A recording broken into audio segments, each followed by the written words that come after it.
Good evening, everyone, and welcome to ONABSE's annual conference on the theme Refresh, Revive, and Thrive, Black Joy in Education. I'm Deborah Buchanan Walford, President of ONABSE, which is the Ontario Alliance of Black School Educators, and I'm really honored that you are all here with us to spend some time this evening. This year, we wanted to focus on joy and wellness, particularly in a time when the powers that be are trying to stifle and destroy hope for an anti-racist, decolonized world. Our conference begins tonight with this community forum that will narrowly focus on Black students and their families on the sub-theme, Black Joy in White Spaces. In a moment, you'll be introduced to our keynote speaker, Dr. Jacqui Getfield. After her empowering session, we will have an opportunity to hear your thoughts, and then we will have a roundtable from various organizations who will tell us about the ways in which they serve our community and how we can support them. So next, I will be briefly showing us our agenda for the evening. The timing is a little bit pushed, so add 10 minutes to this timing, but we're going to be following as closely as we can. And after this, we are heading into our land acknowledgement and ancestral land acknowledgement.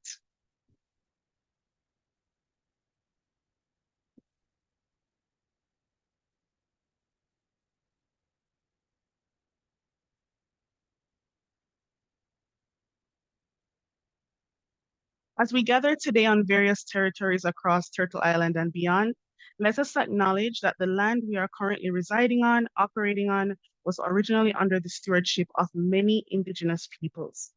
We have a duty to acknowledge their truths and actively move toward reconciliation as settlers on these lands. It's African Ancestral Acknowledgement. We acknowledge the Indigenous Africans who were forcefully removed from their native lands and dispersed across the New World. This involuntary migration heavily contributed to the movement of African descending people across the African diaspora to places like Canada, where our organization is based, and other places where folks are joining us from today. It is imperative that we think deeper about the processes that led to the dispossession of Indigenous peoples on this land and settler colonialism. We must examine how these same processes displaced and forcibly removed Indigenous Africans from their lands to exploit their labor in European imperial endeavors to create a new world. Stolen people on stolen land. What we are confronted with today are the vestiges of the transatlantic slave trade, what Dr. Saidiya Hartman calls the afterlife of slavery. In entering any conversation about anti-Black racism, it is important to center the humanity of Black children and Black families, and to examine systems such as the education system that acts upon them. And we just want to acknowledge that this ancestral acknowledgement was created by Natasha Henry from the Ontario Black History Society. So we will now be hearing the playing of the Black National Anthem. And right after that, we will introduce our keynote. So we just want to have some community agreements as well that we're all going to adhere to this evening, as we do have a discussion element later on. So we will be curious and respectful, give space for conversation, listen more than we speak.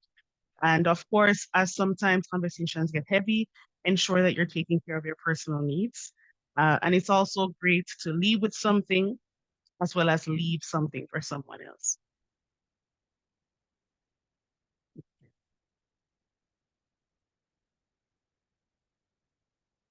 Oops, my computer is excited. All right, so here, okay. My apologies for the Black National Anthem. We will definitely be hearing that tomorrow, though, in the first day of the main conference. So without further ado, I'm going to pass it over to Ms. Valerie Williams, who will introduce our keynote speaker. And once again, thank you everyone for joining us today. Valerie, over to you. Okay, thank you, Deborah. Dr. Jacqui Getfield is the passionate lead advocate of an organization called MUMMA, and supports parents in enhancing advocacy skills for their Black children. Through regular consultation with educators and health professionals, she impacts school system in the Greater Toronto Area. With keynote speeches and workshops, she addresses diversity, equity, inclusion, and anti-bias issues. Having been engaged in the Canadian Black community for over 20 years, she holds key positions in various organizations, leaving a lasting influence. Dr. Getfield, over to you, please. Thank you very much. Thank you. Everybody can hear me? I need an audible yes. Yes. Yeah. Thank you. Good evening, everyone. How wanna do? That means, how are you feeling this evening? What a go on, family? Before I begin, thank you, Valerie. The Hoover thing keeps sending me messages, so I don't know how I can get it to stop. Before I begin, thank you very much, Valerie, for that introduction. Sometimes when you're listening to someone speak about you, you're wondering who they're talking about. It doesn't get old. I want to thank Madam President Deborah Buchanan Walford for her tenacious leadership of ONABSE. She's been here for a year and she's doing fabulous. And of course, kudos to the 2024 conference planning team led by Deborah and Shondell. Thank you, everybody. So let me get into it because we're running a little bit late. So family, and I say family because I mean everyone, we all family. For the past week or so, I've been arrested. No, I wasn't arrested, but I have had my mind taken over by this concept of Black joy. Black joy. Could somebody silence Raquel for me? Thank you. Black joy. It has my mind under lockdown because I am wrestling with the concept. I don't want to racialize it. I don't want to say it can be blackened. But at the same time, I had to say to myself, I said, Jacqueline Antoinette, how can joy not be racialized when the fiber of our beings as Black people has been produced, interrogated, realized through the fiery crucible of race, resistance, triumph over adversity, hardship, genocide? We are a people who have triumphed continuously over adversity of one kind or another. I'm talking about personal and collective adversity in community, nationally, for those of us who were born outside of this country, outside of North America, even. We're talking about the genocide of our ancestors through enslavement. We are here and we're not going anywhere. Let me say it again. We are here. And that, my dear family, is the first realization of Black joy. So let me move it over because, of course, my other hat is that I'm an academic, I'm a scholar. And as a confessed critical race theorist and a critical disability scholar, I know that everything is touched by racism, by racist and ableist ideologies. We react to these ideologies. We live under the oppression of these ideologies and how people think, whether we believe it or not, whether we believe these ideologies are real or not, it doesn't matter. In other words, even as I try to walk away from the isms and schisms of our world and just think about joy, I simply cannot. And of course, I have to mention it. I am a confessed Christian and Anglican.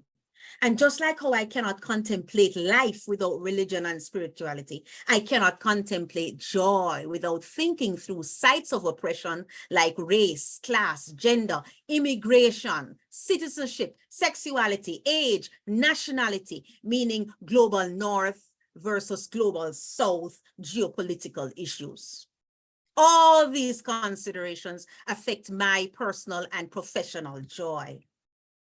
I believe they will affect how you unpack the concept of joy for yourself. So let us, have this in the back of our minds as we think about how we treat each other within the concept of Black joy. What do I, Jacqueline Antoinette Getfield, mean by Black joy? I know I was introduced to you before. Valerie did a fabulous job. But let me tell you about me. A big part of embracing Black joy is to first know yourself, be true to yourself, know your identity. Family, I'm going to tell you about my positionality. It tells you who I am. It tells you a bit about my politics. If I was to read the whole thing, I can't read the whole thing because we're running late tonight, but it gives you a little snippet. I can only read the first verse. So let me tell you, a Jamaica me born and a Kingston me grow, where sun they glisten and cool breeze they blow. There is no snow, but airy vibes aflow. So come, make we sit and reason. Sissy, a mango season. By using Jamaican English, I am also emphasizing that when we do not speak the same language and share the same culture, understanding is not automatic, and therefore partnership is a near impossibility. In any situation where you come into contact with one another, without mutual understanding, happiness would be fleeting and sporadic at best. So let us transfer these thoughts to the homeschool relationship, because we're looking at Black joy in quite educational spaces. Of course, some of you understood me while others did not. And some of you understood me just a little bit. This is where community organizations come in. We need community organizations that can bridge the divide between home and school. Translate, negotiate, advocate, walk alongside parents who don't know the educational culture here in Ontario. Because I'll put it to you, it's only parents who know the educational culture who will be able to successfully navigate the system of education in Ontario unilaterally and independently. And those parents will be able to engage with educators in expected ways. By this, I mean that there are only some parents who can engage in keeping with the educational policies. And therefore, these patients are positioned as true educational partners. But then you have others. You have those parents, my dear friends, who, because they are racialized, maybe from other places, and not au fait with what happens here in Ontario, the homeschool partnership with those parents cannot be equal. For Black parents, for Black families and caregivers and those who act on behalf of children, such parents at any level, that kind of partnership is a dream, can only dream, can hope. What does this mean then for us as Black people when we talk about experiencing Black joy in white educational spaces? And by extension, what does that mean for the African Caribbean Black community organizations and the work that they must do as formal educators, as informal educators with the entire Black family? So the school is formal education. I am looking at the community organizations as informal education, but it's education nonetheless. It's education for the family. It's education for the kids. To experience Black joy in white educational spaces, I believe we must always be in order. We must always fall in line. But is that true? How can we be in order? How can we fall in line when the very essence of who we are and how we look and why we are treated in different ways, all of that, because we are Black, because we are blackened and therefore placed outside of the norm. We are out of order. Naturally, we are out of order. We are the outliers because we have been constructed as being different. Because of this, we not only know the difference, we live the difference. Yes. When one steps out of line, we are said to be different. We embody difference as Black people. So in our society, historically, difference has been made to be something that no one wants, something that is not to be desired. Back in the day, Black people, Blackness was not to be desired. In fact, if you read the literature, they'll point to us as being unfit, undesirable. Imagine being categorized from birth as being unable to achieve, intellectually inferior. For those of you who know about eugenics and the study of eugenics, you'll know what I'm talking about. It happened then. We don't call it eugenics anymore, but it has been happening. That same kind of thought. And it is what is currently happening to our Black children now in 2024. Some educators have given up on our children before they have even begun. Imagine Black kids enter kindergarten bright-eyed and on fire. They are eager to learn. You can't hold them in a September. And then somehow along the way, educators throw cold water on them. These educators say our children are incapable of learning. They say Black kids cannot sit long enough to even hear what the teacher is saying. Forget, learn what the teacher is saying. Family. Some people believe that our Black children are damaged beyond repair, and so they cannot be brought back. But why? Is it their Blackness? Or is it because Blackness has always been associated with lack of intelligence, lack of hope, lack of abilities, and therefore results in lack of opportunities? How sad. But sad for whom? Have you ever wondered why, despite so many attempts of educational reform in the United States, in England, in Canada, that Black children and Indigenous children remain at the bottom rung? And these, when I talk, I usually ask a lot of questions because, as I said, my mind is arrested. So this is one of the questions I'd love for you all to consider when you go into the breakout rooms. What are our extremely well-paid senior administrators, top-level educators doing from day to day, decade to decade, over centuries to address the plight of our Black and Indigenous children, who for the most part are disproportionately located in the spaces of lack?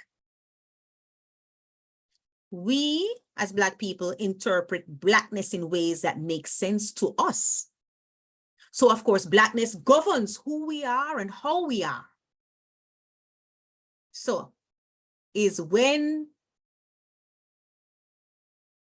what happens when Blackness is combined with joy? And we have a concept like Black joy. Is Black joy to be construed as resistance? If Blackness is in community, and within community, there is pushback, then is that collective resistance? And if so, then that must be the work of community organizations. So community organizations cannot just exist to eat stew, peas, and rice and little dal with curry. No, cannot exist just to play music and socialize. Traditionally, this work of resistance, this work of activism, this work of advocacy used to happen in places of worship. Yes, in Christian churches back in the day.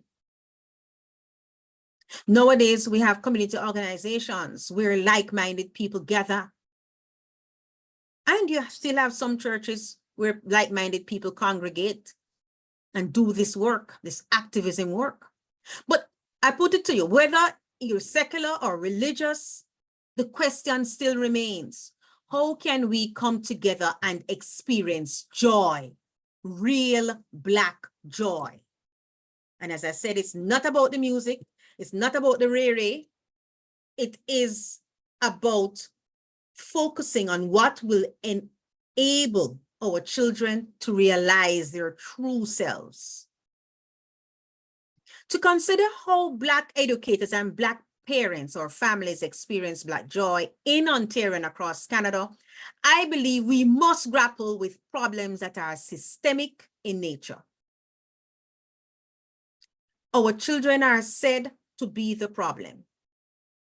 But I put it to you that there are systemic and structural problems that make our efforts almost futile, almost futile. The simple truth is that the source of the problem cannot be within our Black students or the Black parents. That's not where the source is. Rather, the problem, as I see it, is with a white educational system that was not designed for us. It was not even designed to include us as Black people. So I'm going to beg Valerie, she does pop up on my screen now, for a little bit more time. I don't know where I reach, but I'm begging for a little bit more time. I think I'm around 13 minutes. I'm not sure. You're good. Keep going. I'll let Okay. you know. Okay. All right. Thank you. So I have to give you some historical context. Because when I say it's not designed for us, some people may, raise their eyebrows. What in heaven's name is she talking about? So when the public school system began with Egerton Ryerson back in the mid 1800s, Black individuals had just become people in the British colonies.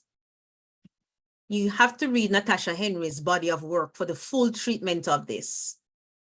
Or you can take a look at my dissertation where I have a much shorter abridged version, but nonetheless, it is there. So Black people had just stopped being property because of proclamation from Queen Victoria. They said she gave us free, but not go so. It wasn't given to us. We took it by blood, sweat, and tears, by burning down cane fields, by, yes, taking life, shedding blood, their blood, our blood, blood ran. Blood had to run to get freedom. So it wasn't given to us. So when we talk about people, when schools were created, they weren't created for Black people. And Black people have been fighting ever since to be included, to be regarded. So fast forward some 100 and maybe 200 years later, don't ask me, it's not math. Math is not my thing. But fast forward some over 100 and maybe 50 years later.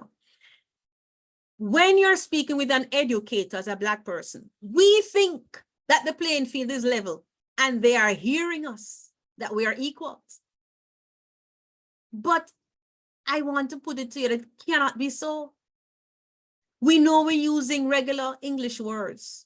Some educators, and in my opinion, especially some administrators, they hear, but they are interpreting our words through their own social histories and current and their own realities.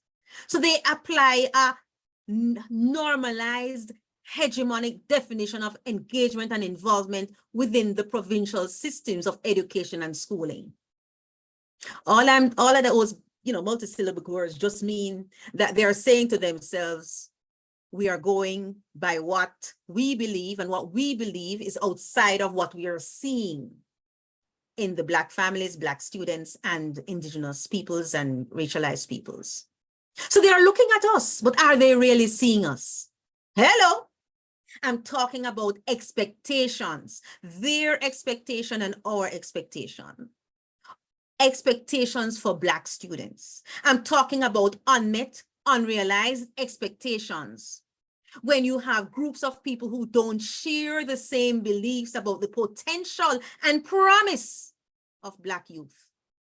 Yes, it is still happening in 2024. This dissonance between Black families and educators have occurred because of how professionals actually were formally trained, how they have been formally trained. And yes, people going to throw me out of this virtual room now, but let me talk the thing. Some Black educators are included in this group of well-trained, extremely qualified, wrong, but professionals. So it is not just white and non-Black racialized educators we're talking about, because guess what? It is systemic. It's like the milk that you would drink from your mother's breast. Everybody who is trained in that way, who are what they call it, professionals because of the act, regulations, professional regulations, forgot what the act is called, Ontario Education Act. But the point is this, that racism is not about skin color. It may look that way because, of course, persons with a certain skin color, white people, typically are predominantly numbered among the leaders, among those who make the laws. And so for that reason, how they think, what they think really matter. They are more powerful, right? So that is what, when we talk about racism, we're talking about who benefits, which group, which racial group benefits. So racism is not a pandemic. Racism is endemic.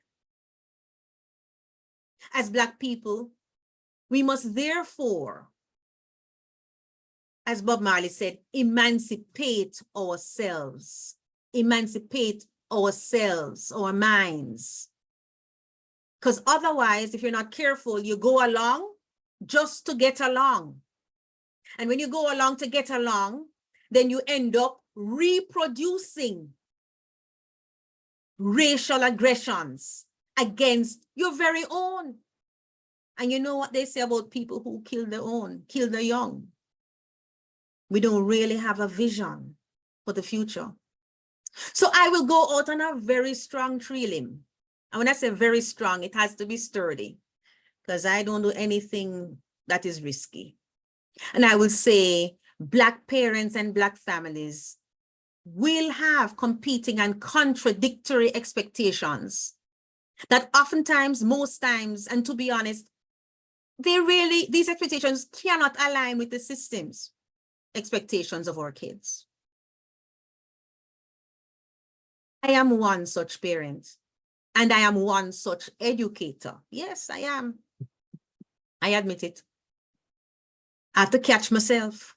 It took me a long time, and it took a lot for me to begin to understand this system of education. And I'm still learning. Some parts of it might be right, because my expectations just cannot align with the system's expectations. And because of training, I find myself doing things that is in direct opposition to what I would have otherwise have done. And I have to pull back myself. So my ways of thinking, yes, in direct opposition in some ways, but in other ways, I say to myself, why is there a wall of professionalism around some educators?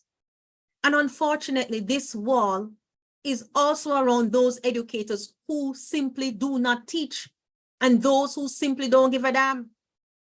And in so doing, they disregard, they lock out students who they are being paid to teach.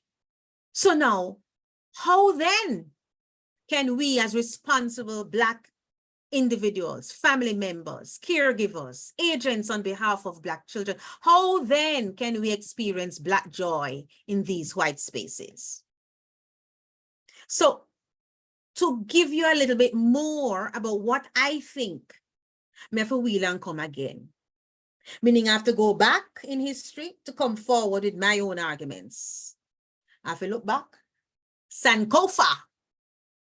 So let me tell you about it now. My mother was a teacher, a grade coordinator, and other mother to other people's children who were enrolled in the primary school system, in the public education system in Jamaica.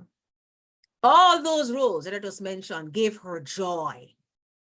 And it is that joy that I believe was passed down to me. And this is how I think about Black joy in educational spaces. Black joy is not just an individual emotion. It has to be communal. It is a socialized, shared experience. I grew up seeing joy on my mother's face and hearing it in her words, especially round about June every year, graduation season. She would talk about her students with such love. You know, she would say, oh, when they first came in September, you know, they were struggling to form their letters. And in the first few weeks of school, in class, my heart just went out to them. Some of them couldn't even hold the pencil. And then she would say, but I would teach them songs and poems. And as we go along, they'd hold the pencil. And in a month or two, before you know it, they're making their letters. They're no longer just doing O's and strokes. They're now forming their letters. And they're reciting poems. And of course, when they start to sing, that was her thing. She loved to sing. So when the kids start to sing, she was in her element. And she would teach them songs. By the end of the year, they were performing at graduation. But this gave her joy. At the end of the year, when she could see them write simple sentences, she was blissful. She knew they would be prepared for the next year. She taught grade 1. She called them her babies. I get the same joy. I can't teach other people's children. That would be a disaster. But I teach adults, right? And let me tell you, when I see my undergraduate students and my college students, right, when I read their reflections and they tell me what they learned, what resonated with them. So I teach social justice concepts, you know, and so when I hear them begin to talk and use that kind of vernacular, I am in heaven. Joy. Sometimes they even tease me and they tell me, you know, this is how you speak and whatever. And they would report exactly what I see and how I say it. And we have fun in class. That gives me joy. Of course, a few are pissed. Yeah, they're upset when they first hear me speak about racism and specifically openly talk about racist and colonialism, and in particular anti-Black racism. And of course, I am talking to I am speaking about the fact that some of their ancestors may have been party, may have been complicit.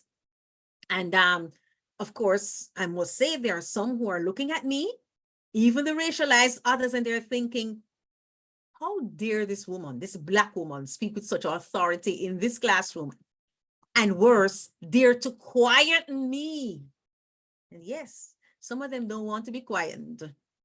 They want to be loud and proud and wrong. But it's not going to happen in my classroom.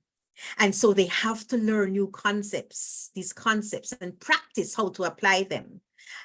And of course, after a month or so, some of them head tough, so they come to realize that I'm not fazed by their discomfort or their anger or their emotions. Emotions are fleeting. So we don't have time for emotions. They're fleeting, because guess what? Those who were angry, by the 3rd month, they begin to even be more passionate about equity than I am.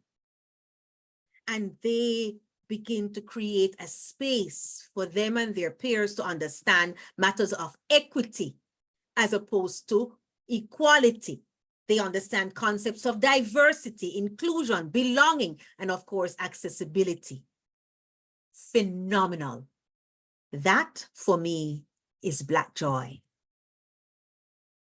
So when I see people, Black people in particular, learning how to stand up for themselves unequivocally, when community organizations help Black youth to learn how to control their tempers so they do not give away their rights, they don't throw away their rights, when Black youth and families begin to show that they can be strong and unflinching in the face of adversity.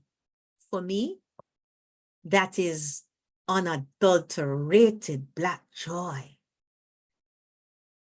So the question is, how are our community organizations and churches and temples and mosques helping Black residents of Ontario to experience Black joy in the face of adversity? And adversity in many places, in the schools, in hospitals, in place of worship themselves, and in the same community organizations.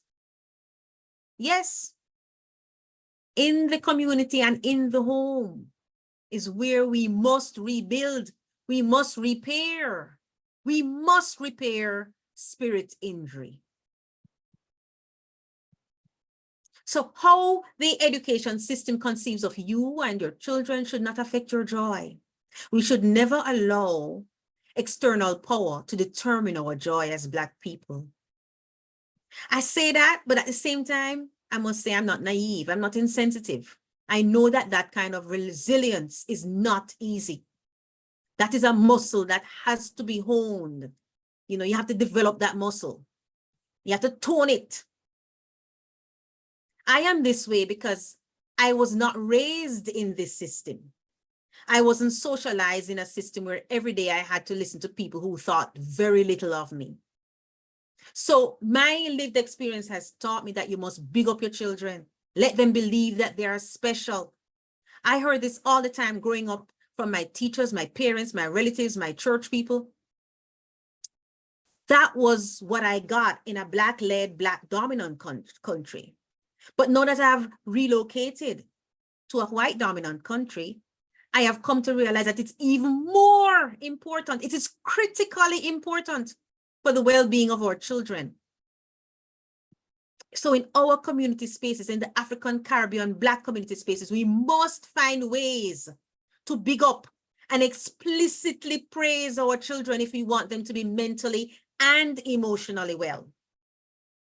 Let me say it another way. There can be no Black joy if we have generations of Black youth, generation after generation, suffering from chronic mental ill health because they exist in pressure cooker environments in which they do not have a release. One generation will yield at the ensuing generations having the same kind of malaise. So Black mothers, fathers, caregivers, Black teachers or other mothers must provide this release. They must be the release valve. In one of my doctoral, in my doctoral work, one of the interviewees said, at home, we repair because every day we send them into school, they break down our kids. So I am going to tell you that this learning, the importance of community organizations and churches, etc., cannot be stressed. That is where kids learn to go against the grain, find themselves, realize themselves. Now, how you construct your own understanding and how you account for your own contextualization of Black joy may not align fully with mine, but it doesn't matter. What matters is what you think about yourself. What matters is what you believe to be Black joy. As the great philosopher Super Cat said, "Them no worry way." Oh, I know my DJ kind of gone off into reggae, but you know, it is so. So what I'm saying is I am not being insensitive, but at the same time, you have to say to yourself, where do you draw that line? Where do you draw that line so that you can realize yourself as a parent, as the person who is going to guide and guard and protect, as a teacher who somehow, yes, you want a profession, yes, it's your career, but how do you walk between the raindrops and keep the kids safe in those spaces, those white spaces? So I don't want to, I know I'm running out of time and I've already used up quite a bit, but I just want to reiterate that when you think about the Black kid, think about, imagine trying to survive, trying to keep your head above water. Imagine going to school for 6 hours and experiencing needles and darts of microaggression, dislike from teachers and your peers. Imagine having to hear snide remarks from those in authority over you. Imagine with all of that being taught that you have to look the other way and you mustn't fight back. And you must run and tell the teacher when anything bad happens. And this bad is happening every day. And this teacher may be the same person who is looking at you with distaste, incomprehensible distaste, because you don't know what you did.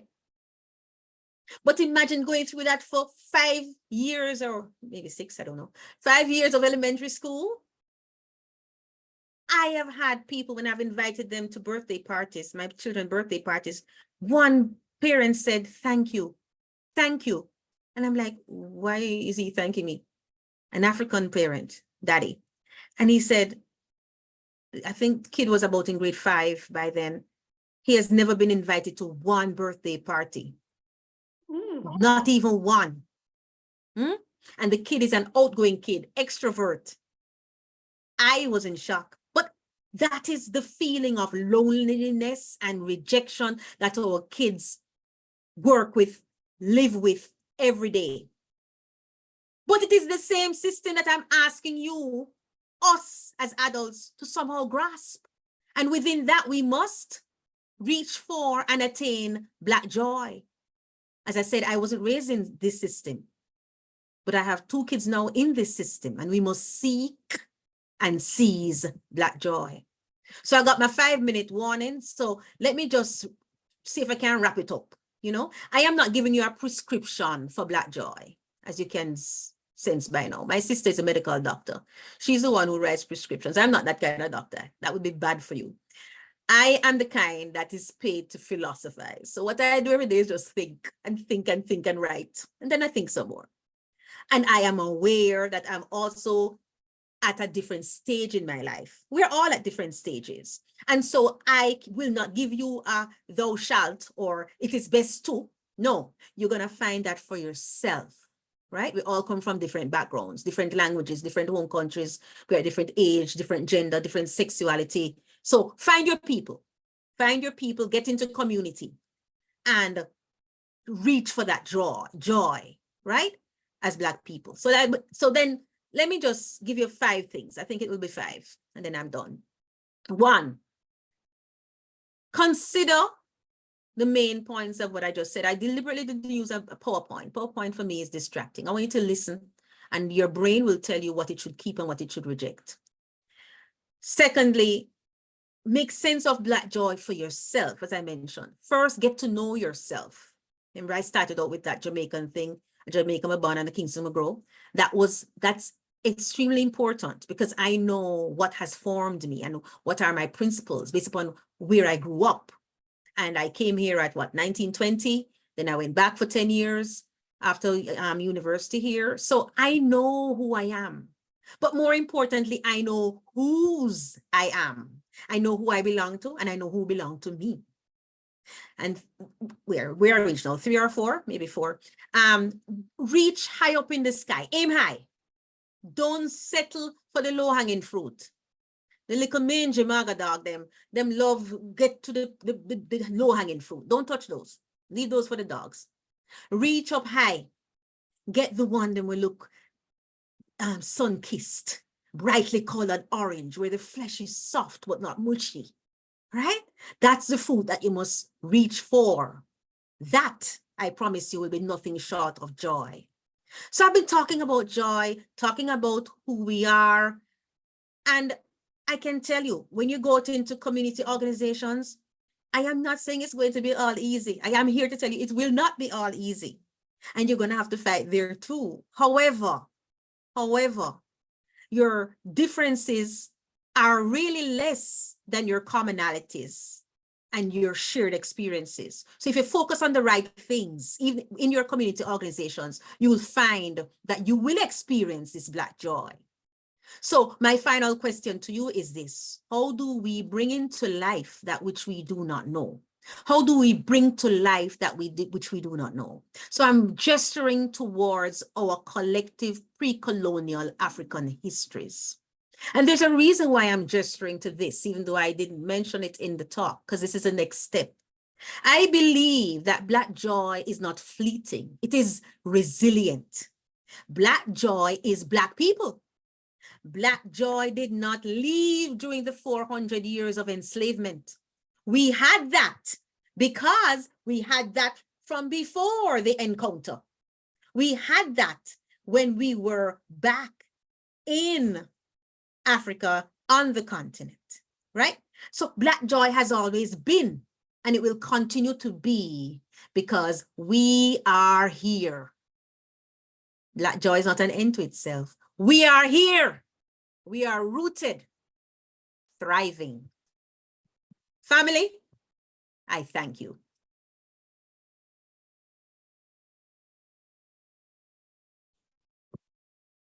Dr. Getfield, thank you. Thank you so much. I do apologize for those who do not speak much Patois, but we hope to come with a cup empty because our cups were filled. Our cups were filled, so thank you so much. Again, I know you mentioned you're not writing a prescription, but you said some powerful words. We must seek and seize Black joy. These are powerful words. Black joy is not individualized, it's communal, right? It's all of us who needs to be a part of all of that. But you also asked some important question. What does it mean to experience Black joy in white spaces? Oh my goodness. Questions that certainly needs to be answered in a time like this. What happens when Blackness is connected with joy? Is it resistance? Oh my goodness. Questions. Again, we are people who have triumphed. Some stern words you have given us this evening. I want to thank you so much for the time that you spent with us. Personally, I'm humbled by the words you have given us and the wisdom you have shared with us today. Thank you so much. Words truly cannot describe how thankful we are for you and what you've given us today. So we are going to be going into some breakout rooms from here. We have 2 breakout rooms that are set up. We had set aside some time for question and answer, but in lieu of our late start and so forth, we will dive right into the breakout rooms. And hopefully within the breakout rooms, we can discuss some of these awesome things that Dr. Getfield had passed on to us. Everything touched by racism is ideology. Oh my goodness. Again, Dr. Getfield, thank you. Thank you.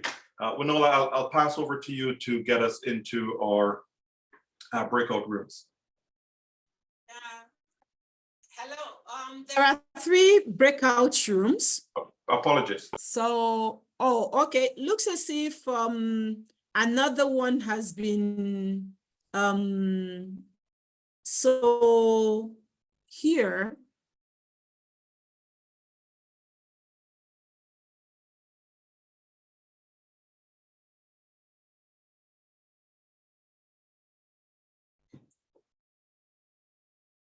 So we'll have a 15-minute time in our various breakout rooms, and then we will be brought back into the main hall.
Is anyone in the main room here having difficulty accessing your breakout room?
Hi, Adrian. Do you have a room?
Hi, Aisha. How are you?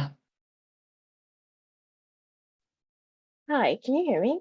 I can. Okay.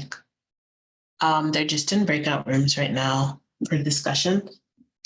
And I have you down as one of the presenters today. Am I correct? Yes, I was under the assumption that the sessions were starting at 8. Yeah, 7:55. So that's fine. They're just in the breakout rooms, and then we're gonna come into we're gonna close off, and then we're gonna go into the community presentations. Okay, So perfect. let me just see where you are on the schedule, okay? Give me a second. Yep. Which organization again? Empower her too. Okay, so 1, 2, I think you're the third group. Okay, Okay. And okay. I'll add you as a co-host, so if you need to share your screen, you can just do that. Yes, that would be appreciated. Thank you so much. Okay, perfect. So you can either wait here or you can, I don't know, go into a breakout room if you want to. I think I'm fine waiting here just so I can have everything set up and ready to go. Okay, perfect. All right. So you're also a co-host, so all the presenters are co-host. Okay, perfect. Thank you so much. No Appreciate that. problem. Yep, I'll let you focus. Thanks.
Hi, Alexandra. Welcome.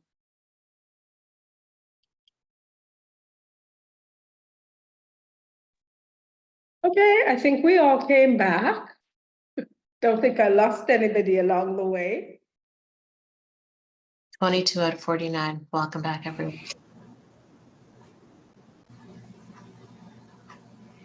Okay. Oh, they're going to close. Thank you. I lost sound and I lost contact and it slipped me out, but I'm so glad that it's starting to work and people are. Okay.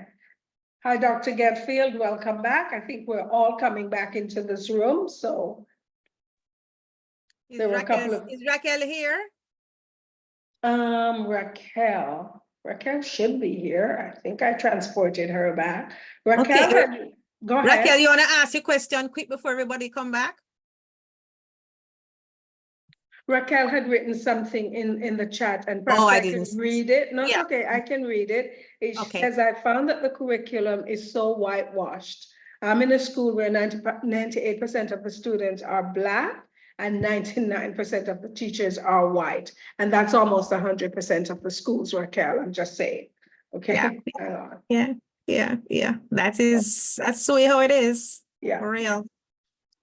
Hang For on, real. somebody did something, hang on, I have not done, and I can see the question is there somewhere. Give me a minute, please, folks.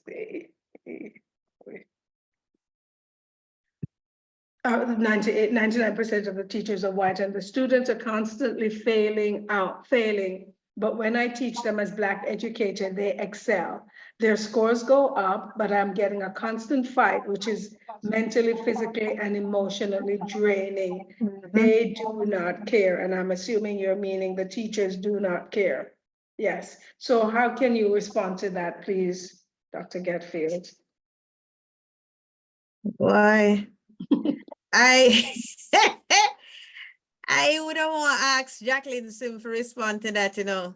I would love to hear some people in the audience. Jacqueline Sim, Sharon Reed. Go Let ahead, me hear please, you. Jacqueline Sim. Thank you, Dr. Getfield. Go ahead, please. Yes. Jacqueline, Jacqueline, you're on mute. Jacqueline, you unmute can't hear you. yourself. Unmute Sorry, yourself. one second, folks. So we're gonna let Jacqueline quickly give her comment, but just again, we do have the community roundtables, just so people Okay. are aware that we're not Sorry. ending off with this section. That's fine. Just so again, everyone is aware, folks might have joined in later. So Yes. and you know, we're community, we're doing community things, right? Yeah. We're talking about decolonizing, we're talking about being accessible, we're practicing what we preach, right? So Can Jacqueline, anybody you will be able unmute to, Jacqueline, or yes, can you unmute her, please, Deborah? we'll do it in a sec, Okay. after I'm finished this sentence or two. Sorry. What I also wanted to say was, in Hoover, we have a community board. So all these lovely questions and comments that we may not have gotten to tease out tonight, please jump right on over there in the Hoover app, add those questions. Dr. Getfield loves technology, so she will respond to you and text and put emojis. I'm joking.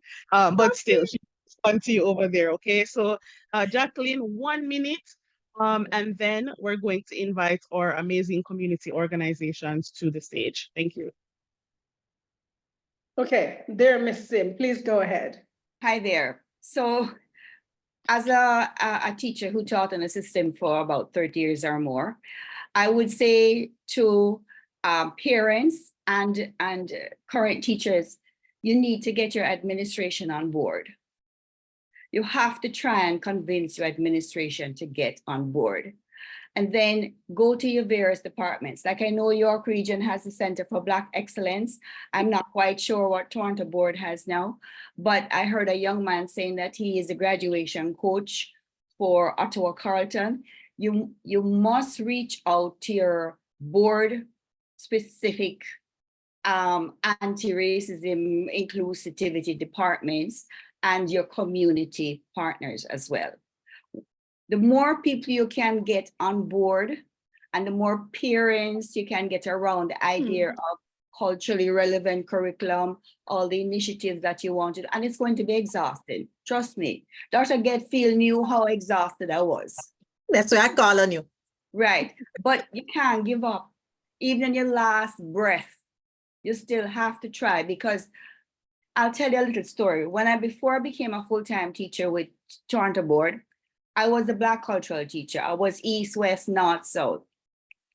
And they sent me to a school in the North, Forest Hills. And so to start a Black cultural program. Of course, anybody who lives in Toronto knows Forest Hills is predominantly very well-to-do, right, white children and Jewish children. So the principal asked me, why do I think a Black cultural program would be relevant and helpful in this neighborhood? And he really stressed this neighborhood. I could tell the arrogance coming from him.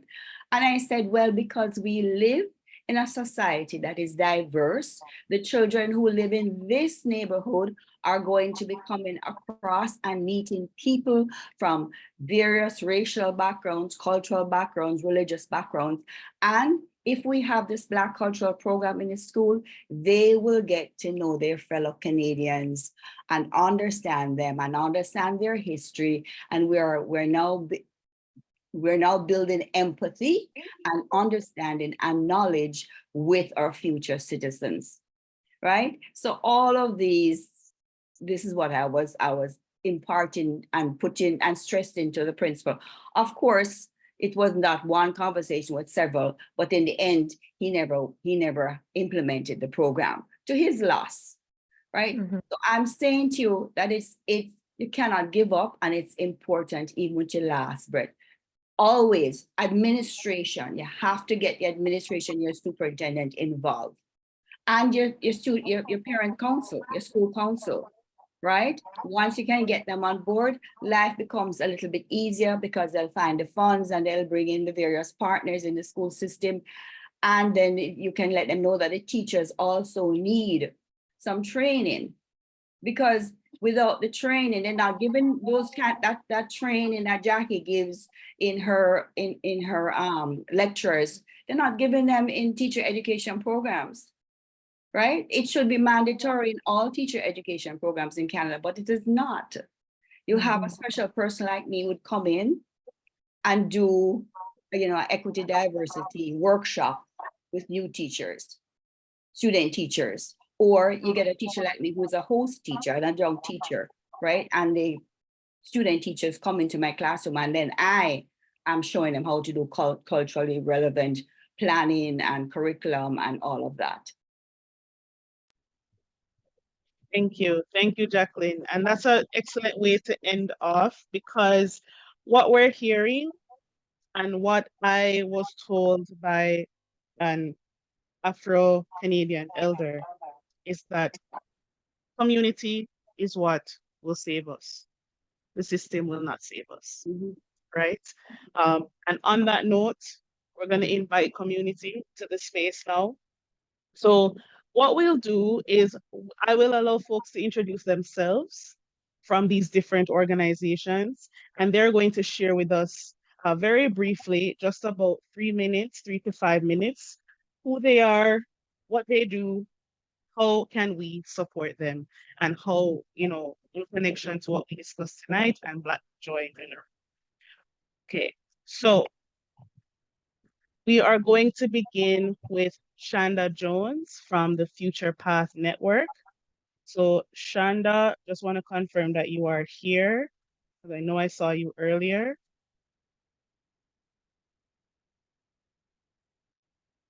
If Shanda is still here, can you raise your hand, or another representative from Future Path?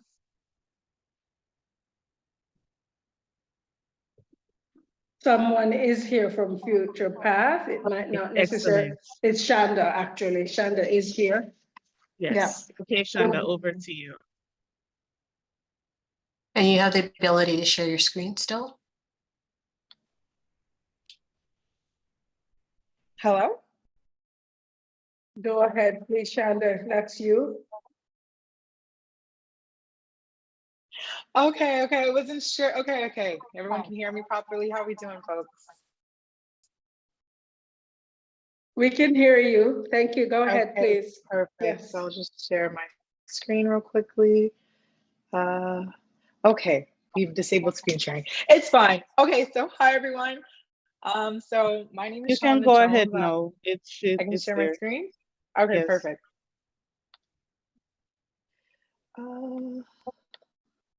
Let me actually give me 1 second.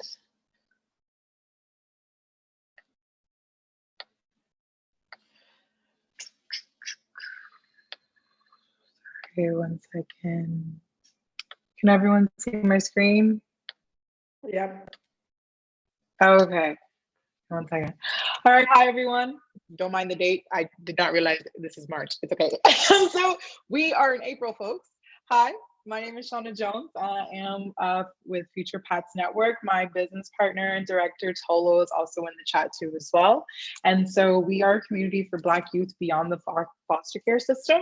And we're going to dive right into what we do and a little bit more about who we are. So as I mentioned, I am the founder of Future Paths Network, a Black-led organization that supports Black youth transitioning from foster care. We foster resilience and community integration through mentorship and engagement, recognizing that there are limited resources for these youth that are in the child welfare system. We provide a safe space to nurture connections and align them with their aspirations while integrating them into our community. So our mission and vision is focused on relationship building and community building based for Black youth in care.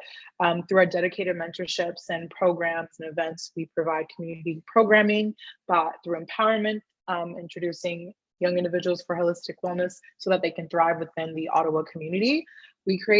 Our vision is to create a nurturing environment for Black youth aged 14 to 18. So throughout their whole entire high school experience, as they are also navigating the child welfare system, we offer continuous support, equip them with the tools and connections that they need for fulfilling their lives, also breaking the cycle of isolation, uncertainty, and a sense of non-belonging in the community while they're transitioning from foster care.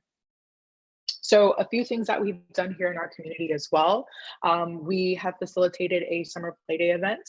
We understand that some kids in our community don't have access or the opportunities to spend time with their families.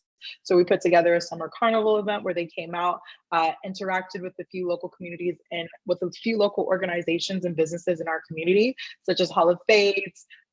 There was Fades International, and essentially there are Black-owned barbershops. A few of the youth were able to get free haircuts, and through that experience, have formed relationships with a few of the owners and barbers at the barbershop, as well as our Harvesting Blues event, where we put together an opportunity for local youth to come and express themselves in a safe space with like-minded individuals and other peers that are interested in the same hobbies, such as music, poetry, as well as meet professional artists and poets that are in that field so they can learn and pursue a career in the arts and use arts as a means of self-expression. My favorite one, because I really do love talking about our Holiday Jingle Skate Jam. So in partnership with local businesses, we provide Black families and youth the opportunity to connect with other Black individuals here in Ottawa. So Four Wheelies is Ottawa's first owned Black owned and operated roller rink. And essentially we held a event for them. They had come out, the families had came out all together too as well, and they got to experience what it's like to roller skate. Through that experience, we were able to connect some of the youth to a few job opportunities from Four Wheelies. So a few of our youth currently work there right now as roller skating attendees, as well as, what do you call those? Ushers. When you come into the facility, they greet you and they get you all settled up so you can skate. And then our most recent one is our Black History Month Community Showcase. So based on our belief in a collective impact, we partnered up with different community organizations, such as like the Somali Family Center, the V2V Project, Family Community Engagement Workers, OCDSB, and a few OCBSB committee members had joined to put together this community event led by youth, for youth, and we showcased the diversity within the Pan-African diaspora, and the youth basically had the opportunity to put together this event and showcase their skills, pick out their panelists, and ask questions as to how they can be more involved within the Ottawa community in terms of civic engagement, as well as connecting beyond just the school system. And so through our inclusive community building and development for the kids, for the youth that are here in Ottawa, from our experiences, just some of the feedback that we've gotten in terms of just how they've experienced working with a few community organizations and how it has impacted their lives. So I'm going to read a few of the statements that the youth have given us in terms of feedback. And so one of the ones that we've noticed is that some of the students have felt that the organizations that they worked with had helped and impacted their experiences by providing them with the tools that they need to make all things possible.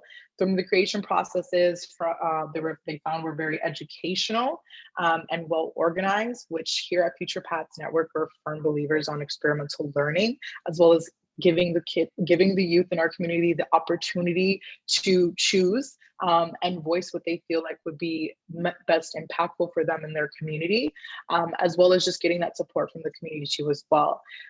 Through our initiative, they have said that it has impacted their experience in the most positive ways because it's shown them that there's so much more that they can discover that is beyond their imagination.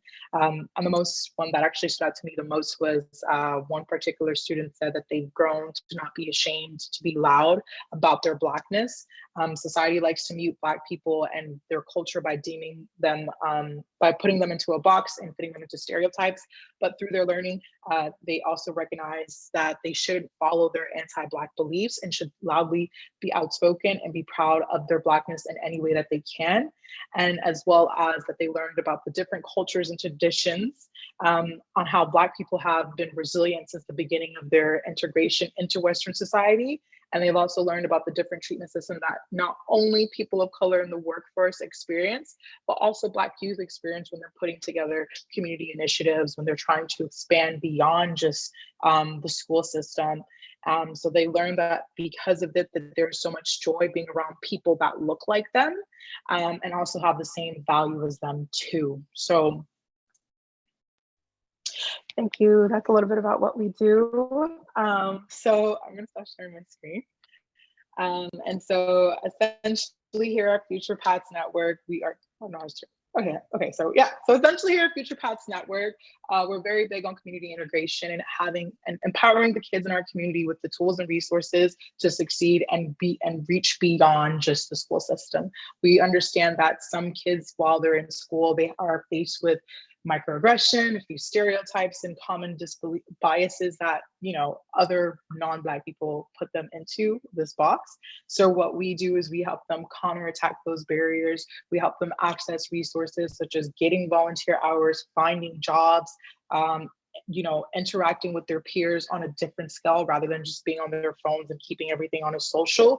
We try to take them outside of their day-to-day regular routine and challenge them to be more, as well as belong in their community. So yeah, that's us. Thank you so much, Shonda and the Future Paths Network. Thank you. And again, folks, please support these organizations. This is why they're here, for us to hear from them and to keep their awesome work going. So next, we're going to hear from Minds On. And the representative from Minds On is Xavier Thomas. So Xavier, over to you.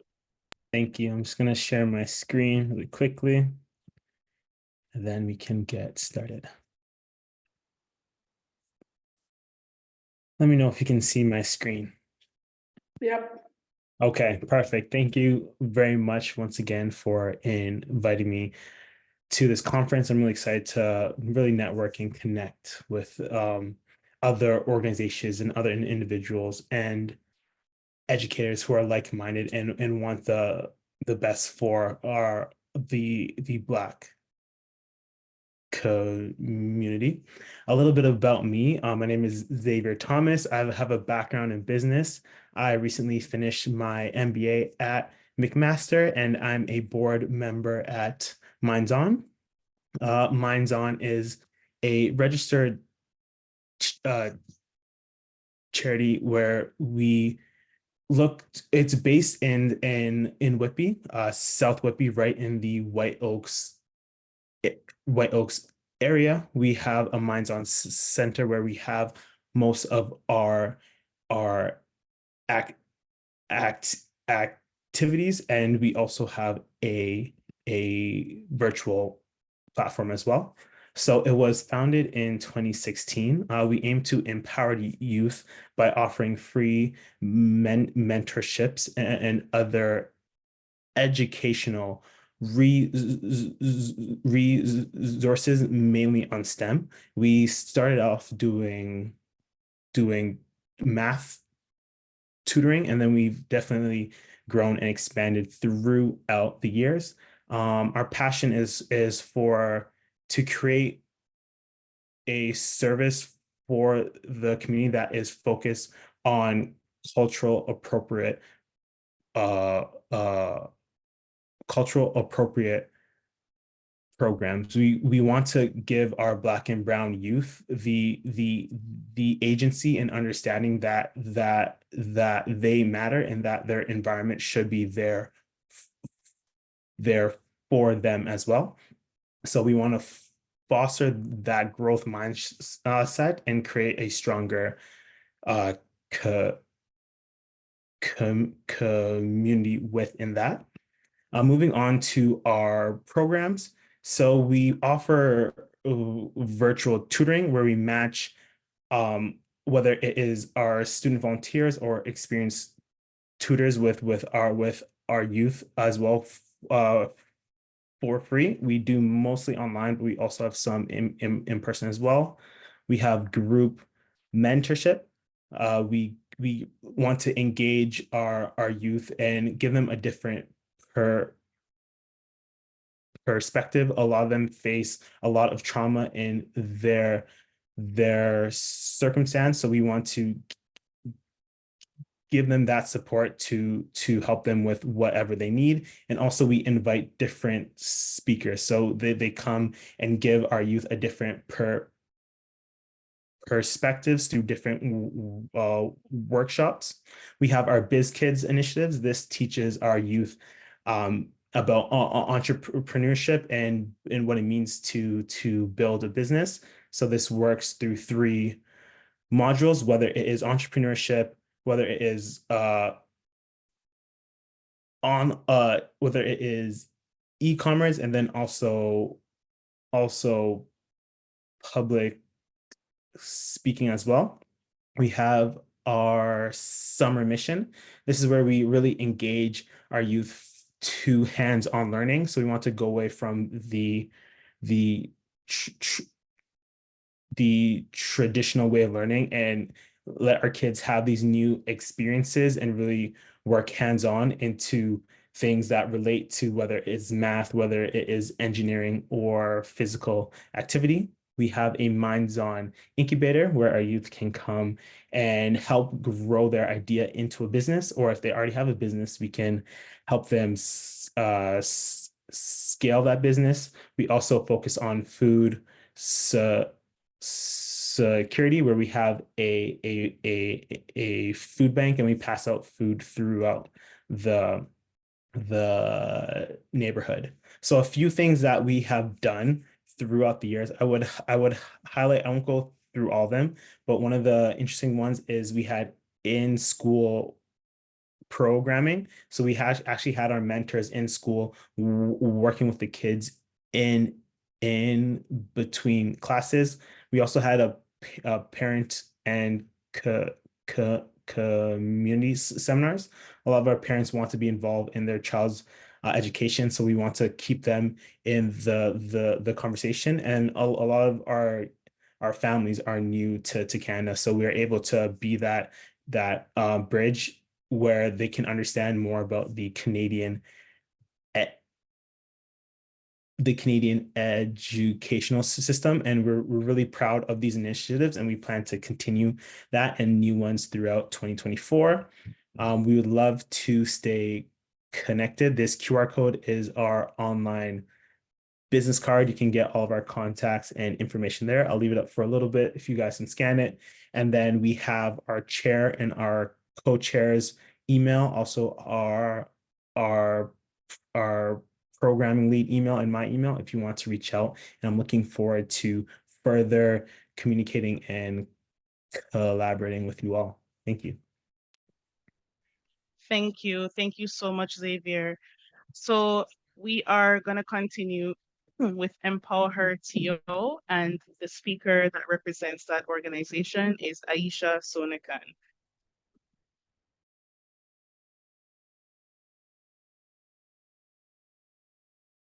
Hello, everyone. I'm just going to take a minute to share my screen because that always just ends up being the thing with technology. Is everybody able to see that? Okay, I'm going to put that into the screen mode. Yes, you're good. Okay, hello everyone. My name is Aisha Shaneka, and I am here as a member of Empower Her 2. A little bit about myself. I am currently a student at Brock, and I'm a board member for the organization Empower Her 2. So Empower Her 2 has two branches. We have one based in Florida and one based in Toronto. So I'll be speaking on behalf of the Toronto side of the organization. So I'm going to go over, well, who we are, our why, the programming we offer, the impact we make, and our long-term goals, and hopefully ways that you can connect with us. So Empower Her 2 was founded by Janine Brown in October 2016, and our main operations are located in downtown Toronto, and we hope to serve underserved girls between the ages of 14 to 21. So 99% of our organization, including our board members, is primarily women-led, and we usually host bi-weekly events or quarterly programs on topics such as finance, literacy, mental health, leadership, and also offer mentorship. Our goal for 2024 is to serve 600 plus girls, which is a goal based on the numbers that we've had so far in our years of programming.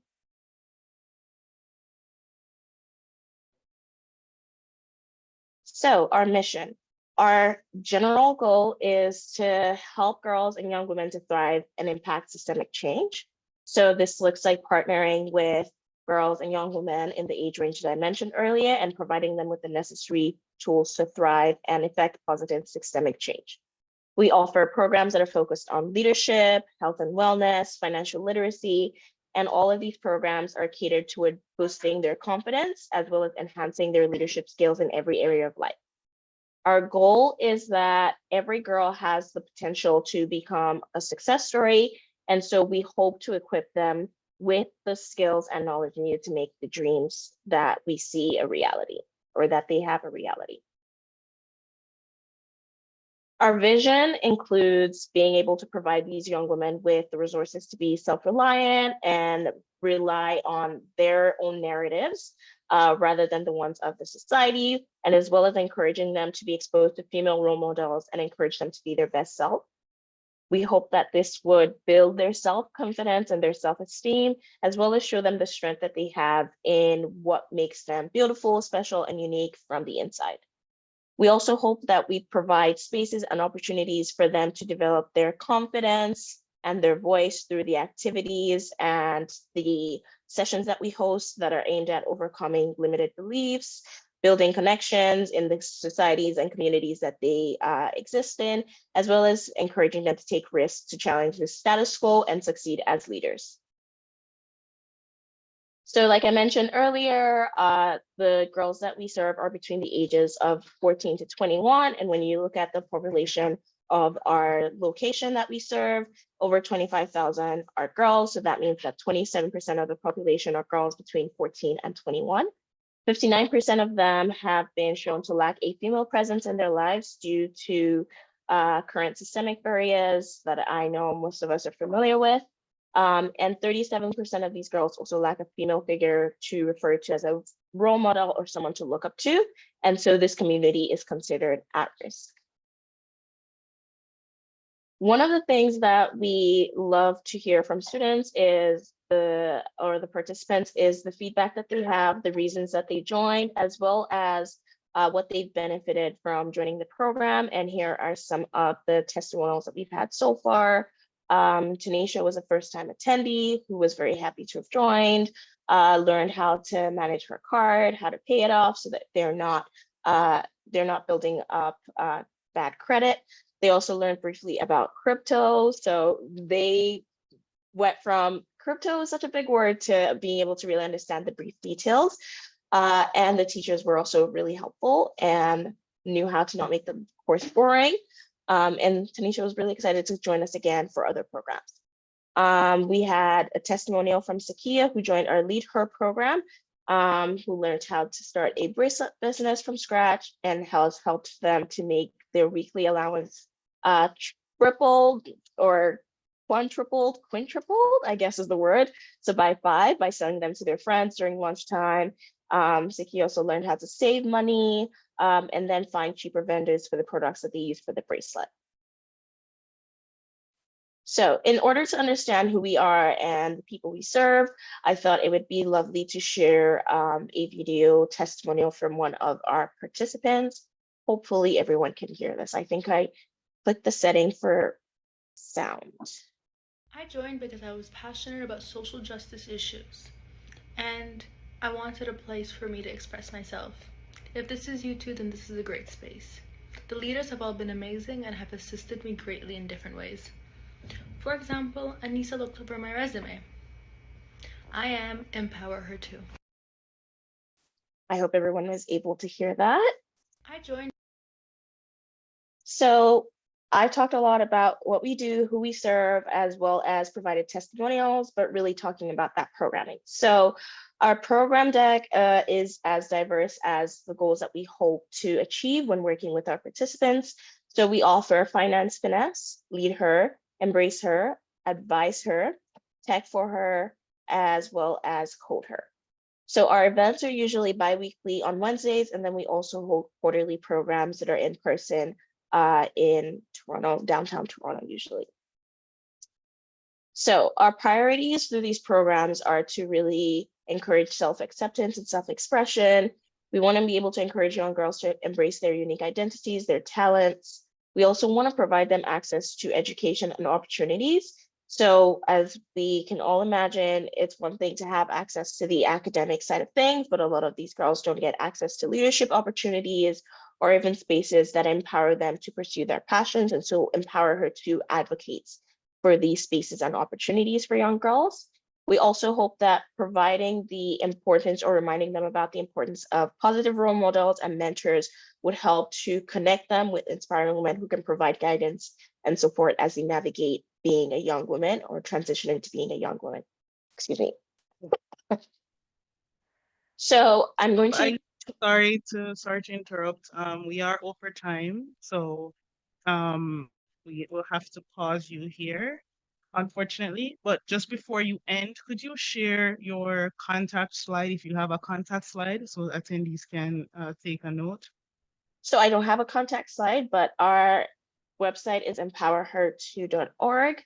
And you can also find us on Instagram or social media with the same title. So it's just Empower Her 2. Okay, thank you so much. No problem. Thank you. All right, so next we are going to hear from the Durham Family and Cultural Center, and their representative is Nicholas Barham. And I do just want to remind everyone, please, to try to stick within your 3 to 5 minutes so we can give everyone opportunity to be heard. Thank you.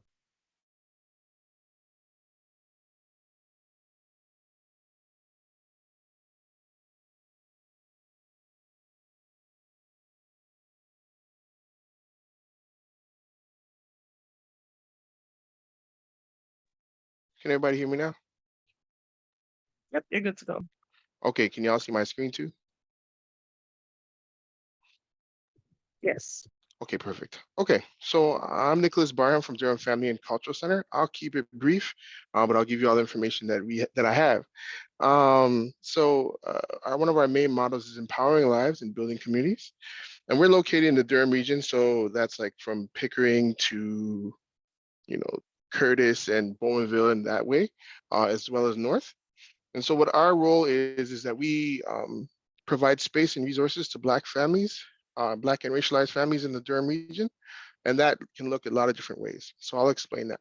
So when we talk about why we exist and the challenge that we address, 9.6 of Durham's population identifies as Black, and that's stats as of 2021. And that roughly is over 50,000 folks, and that's growing. And it's growing higher than the national provincial averages. Also, Durham boasts the highest Black population percentage of any major city in Canada. And so when you see that and you live in that, we're looking at services and trying to figure out where families can get service. Shout out to Minds On, who is also out in Durham as well. So how we were born as an organization is that the vision of our director, who noticed a need and a need for space for Black children to thrive in Durham region, which there weren't many at the time. And so it sparked an idea that has grown into our organization. And we're about 5 years old now and continuing to grow. Another notion that kind of drives the work that we do is some Black families have moved out to more rural parts of Durham as well. And there's very little culturally appropriate programming that way. And so we try to fill those gaps where we see them. And also, we cover a wide range. So we start from young all the way up to the aged population, where we have mentoring programs for the aged population to youth, actually. And so how have we made a difference in the Durham region? So we have youth programming, tons of youth programming. Right now we have youth programming for girls. Some of us are in the schools as well, providing programming. Myself, I'm the student and family advocate for Durham region. So I help Black families navigate the education system. And so that means if there's any kind of conflict or anything that families need to navigate, I'm there to support these families all throughout the Durham region, regardless of which board they attend. We have an elder to youth mentoring program, which I mentioned before, which allows youth to be paired with elders in our community who can then pass on knowledge and they can and provide resources and work together on joint projects. Then we have also system navigation for youth justice, as well as child welfare, housing, and even just working with family dynamics. Events that we've done and this isn't the extensive list, but some of that we highlight are the Black Joy Market, where we partnered with another organization to provide space for Black vendors to have a marketplace, which helped fund another part of our program. We usually have a Kwanzaa 101 event every year that gives an overview of what Kwanzaa is to people who may not know. And then we have a larger celebration where we celebrate Kwanzaa and all its principles. We also have a back to school event, which is a pretty big deal. We give away, in past, we've given away over 300 backpacks to Black and racialized folks in Durham region. And then we have an event where we've had a movie night outside or things like that as well. So we try to keep it very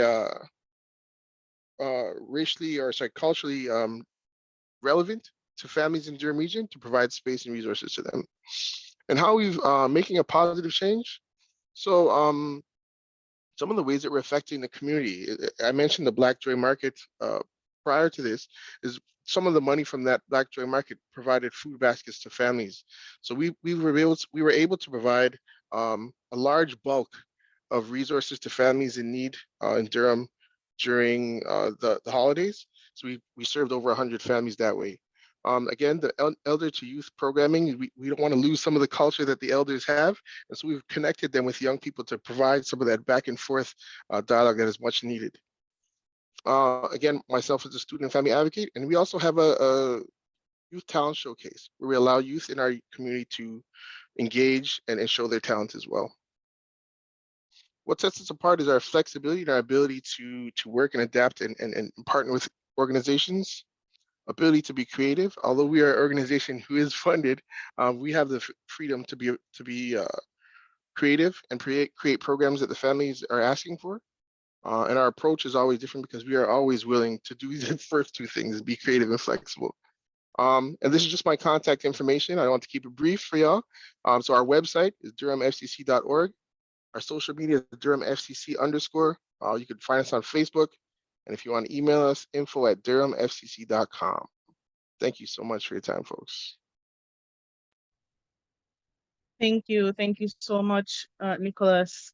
So our final speaker for the night, let me backtrack. We have two more. The other one is joining now. So we are going to hear from Alexandra Arraez from Parents for Diversity. Alexandra, just checking that you are able to share your screen, that you're here. Yes. Okay. Perfect. I am here. Right. Oh gosh. Sorry, my Mac is asking me for permissions.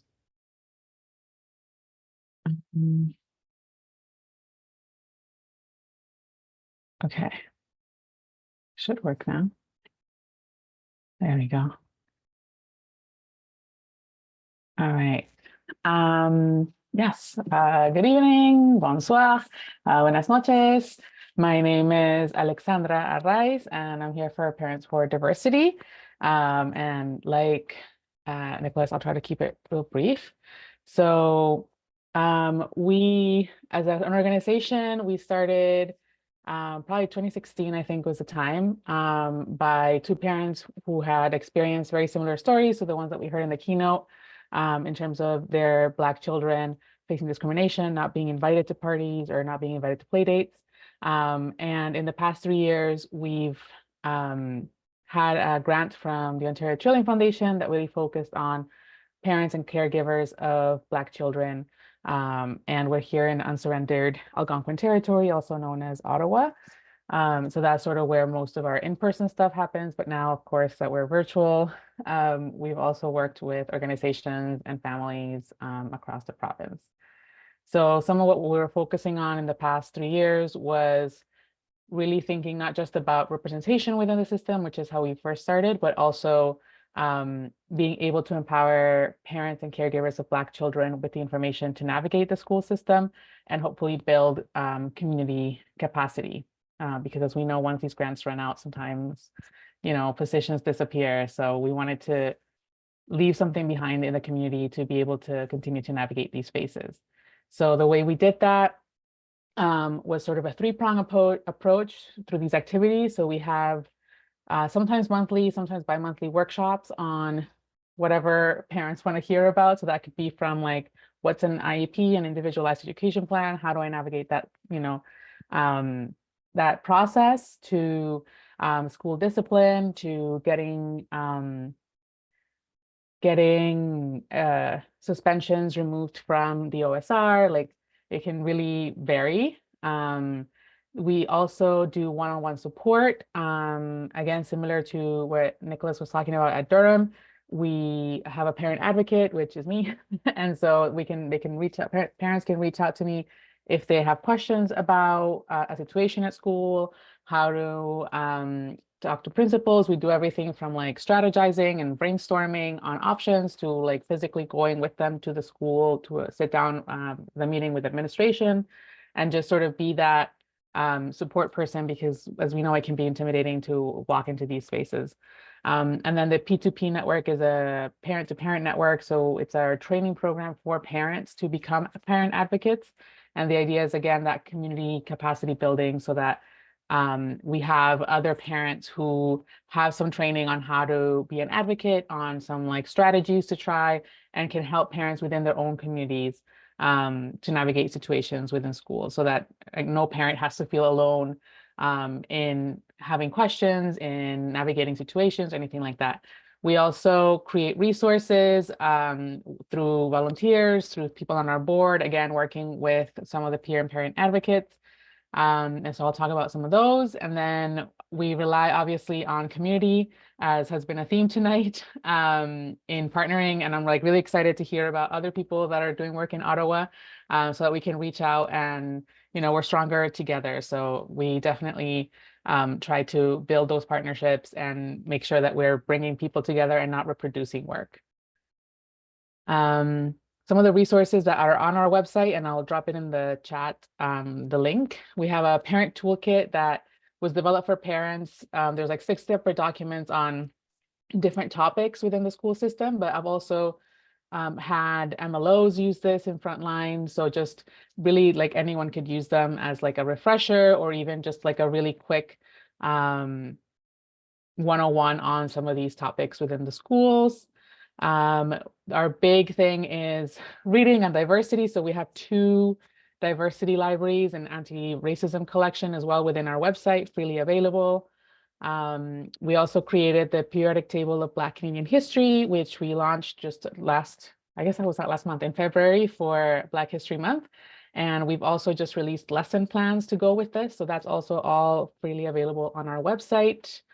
I'm going to skip this part and maybe just leave my our contact. Where's the Zoom? Oh, I can't access the Zoom. Okay, I'll drop it in the chat in a minute once I stop sharing my screen. But basically, if you go to our website, there's a bunch of these things available, and you can sign up for our mailing list where you can hear about our events coming up, and you can find us on Instagram and Facebook. Just search Parents for Diversity and we will pop up. I think that was exactly 5 minutes.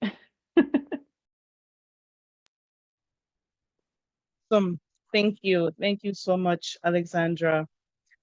We did have one more speaker from an organization, Sisters in Sync. Unfortunately, they seem to be having some technical difficulties. So I will put their information in the chat for everyone to check them out, nonetheless. And we will head on over to wrapping up our evening. It's that time already. So thank you again, everyone. So I'm going to hand it over to ONABSE Commission Chair Dale Walker, who is going to close for us this evening.